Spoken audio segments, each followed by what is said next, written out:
नमस्कार, मैं हूं अजय। अयोध्या में राम मंदिर के लिए फाउंडेशन बनाने का काम शुरू हो गया है। बैरिकेडिंग हटाने और सफाई का काम शुरू कर दिया गया है।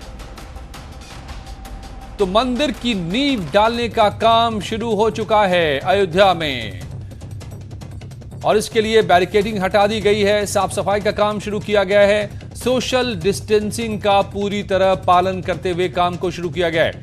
बैरिकेडिंग हटाकर जमीन को समतल किया जाएगा, फाउंडेशन बनाया जाएगा और इसी के ऊपर तैयार होगा भव्य राम मंदिर। रामलला के अस्थायी मंदिर की छत को मजबूत बनाया जाएगा।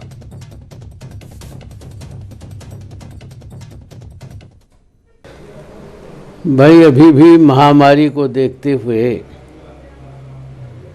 धीरे धीरे साफ सफाई किया जा रहा है, कार्य किया जा रहा है। आगे जब महामारी से फुर्सत होगी, क्योंकि सबसे पहले हमें राष्ट्र को देखना है,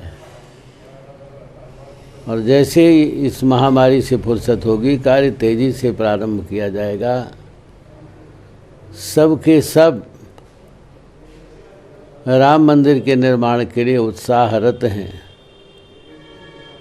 सबके हृदय में एक ही आकांक्षा है, कितना जल्दी भगवान श्री राम जी की जन्मभूमि पर भव्य मंदिर का निर्माण हो देख सकें।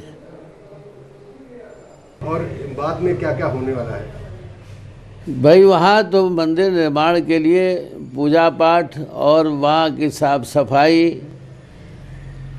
भूमि का समतलीकरण, परिवेश को देखते हुए, और जो ग्रिलें लगी है उसको भी धीरे धीरे हटाने का प्रयास किया जा रहा है। सब कुछ कार्य हो रहा है, और कहना हमारा यही है कि जैसे इस महामारी से फुर्सत होगी बड़ी तेज़ी से कार्य प्रारंभ हो जाएगा, और जल्दी से भगवान श्री राम जी के जन्मभूमि पर भव्य मंदिर का निर्माण होगा। और हमारे संवाददाता निमिष मेरे साथ जुड़ गए हैं अयोध्या से। निमिष, तो किस तरीके से और कौन कौन सा काम इस वक्त लॉकडाउन के बीच शुरू किया गया है मंदिर निर्माण के लिए? जी अजय, मैं आपको बता दूं कि इस समय अगर राम जन्मभूमि अधिकृत परिसर की बात की जाए तो अंदर धीरे धीरे 2-2, 4-4 सोशल डिस्टेंसिंग का ध्यान रखते हुए 4-4 लेवल लगा करके साफ सफाई का कार्य हो रहा है। साथ ही जो लोहे की बैरिकेडिंग थी जिसमें प्रवेश करके लोग रामलला के दर्शन को जाते थे, गर्भगृह पे जहाँ पर रामलला विराजमान थे वहां पर जब जाते थे, तो उस बैरिकेडिंग को भी हटाने का काम किया जा रहा है। साथ ही जो टेंट लगा था, जो पुराना कपड़े का नुमा स्ट्रक्चर था जिसके नीचे रामलला विराजमान बैठे थे, उनको भी अब रामलला को नए अस्थायी स्थल पर स्थापित करने के बाद अब उसको भी हटा दिया गया है। तो ऐसे थोड़े थोड़े काम छोटे छोटे चरणों में बनाकर किए जा रहे हैं, रूपरेखाएं तैयार की जा रही हैं। इसके साथ ही जैसे ही काम ये पूरा होगा उसके बाद जमीन का समतलीकरण होगा, फाउंडेशन बनेगा, और लॉकडाउन खत्म होने के बाद ये उम्मीद मानी जा रही है अजय कि जल्द ही राम मंदिर निर्माण का कार्य भी शुरू हो सकता है। जी तो निमिष, अभी इस वक्त लॉकडाउन है, इस वक्त बहुत सारे नियम हैं कहीं भी काम करने के, क्या उनका पालन हो रहा है? कितनी संख्या में यहाँ लोग काम कर रहे हैं और सोशल डिस्टेंसिंग का पालन हो पा रहा है? जी देखिए, ये छोटे छोटे काम हैं और सोशल डिस्टेंसिंग से एक एक दो लोगों को लगा करके, बकायदा ब्लेंडर कटर लगा करके बैरिकेडिंग हटाई जा रही है। कहीं कोई भीड़ नहीं है, 4-6 की संख्या में लेबर है, उनको दूर दूर काम कराया जा रहा है। साफ सफाई हो रही है, झाड़ियां जो है, जो वहां पर घास निकली थी उनको हटाया जा रहा है। इसी तरीके का काम है। समतलीकरण का कार्य अभी शुरू नहीं हुआ, लेकिन बाकी और जो छोटे छोटे काम थे, जो रिपेयरिंग की थी, जो जगह पर कहीं तोड़ फोड़ थी, कहीं कुछ है, तो इसी तरीके सोशल डिस्टेंसिंग को ध्यान में रखते हुए एक एक दो जगह काम किया जा रहा है। तो ये पूरा रोड मैप क्या है आगे आने वाले दिनों में, और आगे इस साफ सफाई के काम के बाद कैसे काम बढ़ेगा आगे? देखिए, ये बेसिक चीजें थी, जो बेसिक नीड थी राम मंदिर निर्माण के पहले। अब लॉकडाउन में चूंकि इस समय काम बहुत तेजी के साथ नहीं हो पा रहा, लेकिन फिलहाल ट्रस्ट के पदाधिकारियों की ये मंशा है कि वहां पर साफ सफाई हो जाए, जो बैरिकेडिंग है वो हट जाए, जिससे कि रास्ते साफ रहें। उसके साथ ही जमीन समतलीकरण का कार्य शुरू होगा, फिर न्यू भरा जाएगा। तो कहीं ना कहीं धीरे धीरे अपने तरफ, अपने लक्ष्य की तरफ ट्रस्ट बढ़ रहा है। इसके लिए बाकायदा 2-2, 4-4 स्ट्रक्चर में, शिफ्ट में दूर दूर कर करके लेबर लगाए गए हैं। बिल्कुल निमिष, तो राम भक्तों के लिए बड़ी खबर आप बता रहे हैं कि मंदिर निर्माण का काम रफ्ता रफ्ता शुरू किया गया है, शुरुआत कर दी गई है। साफ सफाई, बैरिकेडिंग हटाने का काम शुरू हुआ है। इसके बाद समतलीकरण होगा, जमीन को समतल बनाया जाएगा और फिर नींव डालने का काम होगा, बता रहे थे हमारे संवाददाता निमिष अयोध्या से।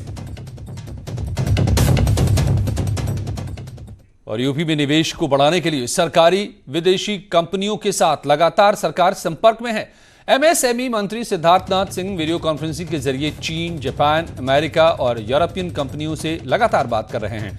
प्रदेश में निवेश का माहौल बनाने के लिए योगी सरकार कई कोशिश भी कर रही है। आज भी यूपी में विदेशी निवेश के लिए मंत्री सिद्धार्थनाथ सिंह ने वीडियो कॉन्फ्रेंसिंग किया और यूरोपियन बिजनेस ग्रुप के सदस्यों के साथ बात की। इसमें 5 राजदूत भी शामिल थे। विदेशी सदस्यों ने योगी सरकार के श्रम कानून में रिफॉर्म के फैसले की सराहना की है।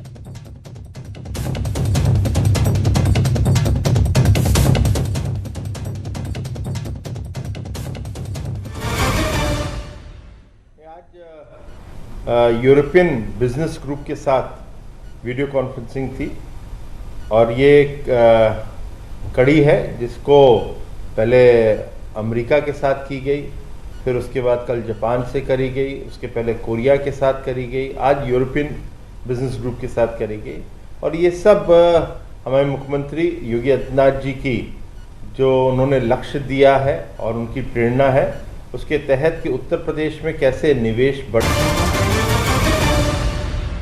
लेबर रिफॉर्म योगी आदित्यनाथ जी जो लेकर आए हैं, 3 साल का जो उन्होंने एक तरह से 3 साल तक के उत्तर प्रदेश में कोई लेबर रिफॉर्म के ऊपर कोई वो जो कानून है सिर्फ कुछ चीज़ों को छोड़ के वो लगेगा नहीं, तो उन लोग को बहुत बढ़िया लगा। बोला कि ये उत्तर प्रदेश एक बढ़ता हुआ रिफॉर्म की दृष्टि से एक राज्य है, तो उन्होंने इसका स्वागत किया। और जो नई नई योजना और रिफॉर्म्स जो लेकर आ रहे हैं उसके बारे में जब जिक्र किया तो उसको उन्होंने स्वागत किया और सबने बहुत कहा कि यूरोपियन यूनियन और उत्तर प्रदेश का भी एक डेस्क बनना चाहिए जिससे कि हम निवेश जो है उस डेस्क पे अपने लोगों को लेकर आ सकें। तो योगी सरकार ने प्रदेश में इंडस्ट्रीज के लिए श्रम कानूनों में कई राहत दी है, जिसका जिक्र कर रहे थे मंत्री सिद्धार्थनाथ सिंह।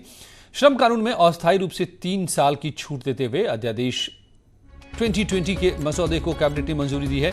इस छूट से प्रदेश में इंडस्ट्री के साथ बाहर से लाए गए कामगारों को बड़े पैमाने पर फायदा मिलेगा।